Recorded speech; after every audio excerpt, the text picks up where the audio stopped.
ایک شخص ایک دن جب اپنے گھر گیا تو اس نے دیکھا کہ اس کی بیوی اس کے چھوٹے سے بچے کے چھوٹے سے بستر پر اس کے ساتھ لیٹی ہوئی تھی۔ وہ شخص حیران ہوا اور بولا، اگر آرام کرنا ہے تو اپنے بستر پر لیٹ جاتی، یہاں تو اور بھی آپ تھک جائیں گی۔ اس کی بیوی اٹھ بیٹھی اور اس کی آنکھوں سے آنسو جاری ہو گئے۔ شوہر نے پریشان ہو گیا اور پوچھا کہ آپ رو کیوں رہی ہیں؟ اس نے بتایا کہ صبح میں کچھ امداد دینے کسی یتیم خانے میں گئی تھی، وہاں اس نے دیکھا کہ چھوٹے چھوٹے بچے جو ابھی کچھ مہینوں کے ہی تھے اپنے پنگوڑوں میں چپ چاپ تمیز سے لیٹے ہوئے تھے۔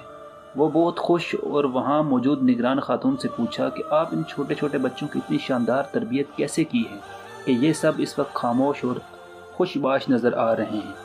آپ مجھے بھی مشورہ دیں کہ میرا بھی ایک چھوٹا بچہ ہے۔ اس نگران خاتون کا جواب یہ تھا کہ ہم دعا کریں گے کہ آپ کا بچہ کبھی اتنا تمیزدار نہ ہو اور خدا اس کے لیے آپ لوگوں کو زندہ رکھے۔ یہ بچے جب یہاں آتے ہیں تو شروع کے دنوں میں بھوک لگنے پر اور ڈائپر خراب ہونے پر روتے ہیں، مگر ہمارا عملہ اتنا نہیں کہ بچوں کو انفرادی توجہ دے سکیں، تو ہم انہیں رونے دیتے ہیں۔ کچھ ہی دنوں میں انہیں عادت ہو جاتی ہے کہ یہاں ان کے رونے سے ان کی حاجت روائی نہیں ہوگی۔ کھانا ہو یا ڈائپر تبدیل کرنا، ہنگامی صورتحال کے علاوہ ہر چیز مقررہ وقت پر ہی انجام پاتی ہے۔ جب وہ یہ بات سمجھ لیتے ہیں تو ان کا رونا کبھی کبھار کم اور عموماً بالکل ختم ہو جاتا ہے۔ یہ بچے اگر اپنے والدین کے ساتھ ہوتے تو بھوک لگنے پر، ڈائپر گندا ہونے پر، جذباتی قربت کے لیے یا کسی ایسے مسئلے کے حل کے لیے جسے ان کی ننھے ذہن سمجھنے سے قاصر ہیں، رو رو کر اپنے والدین کی توجہ خود پر مبذول کراتے، ان کی مدد حاصل کرنے کی کوشش کرتے، ان کی محبت اور نرمی کی گود کی گرمی محسوس کرتے۔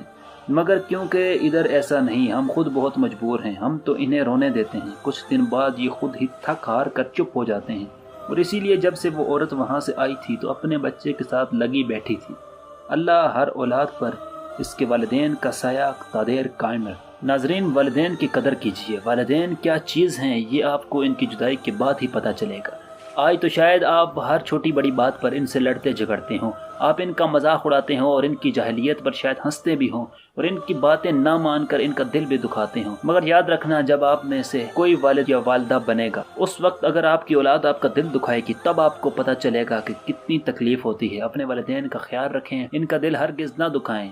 ان کی قدر کے بارے میں جاننا ہو تو آپ کو بڑی بڑی کتابیں یا کسی مولانا کی لمبی لمبی تقریریں سننے کی ضرورت نہیں۔ آپ کسی یتیم کے پاس بیٹھ کر تھوڑی دیر اس کے ساتھ باتیں کر لیں تو آپ کو خود ہی اندازہ ہو جائے گا کہ والدین کا سایہ نہ ہو سروں پر تو کیسا محسوس ہوتا ہے۔ اللہ تعالیٰ آپ کے والدین پر کروڑوں رحمتوں کا نزول فرمائے۔ اپنے والدین کی قدر کیجیے۔ ناظرین، یہ تھی آج کی ویڈیو۔ اگر آپ کو پسند آئے تو ہمارے چینل کو سبسکرائب کر دیں۔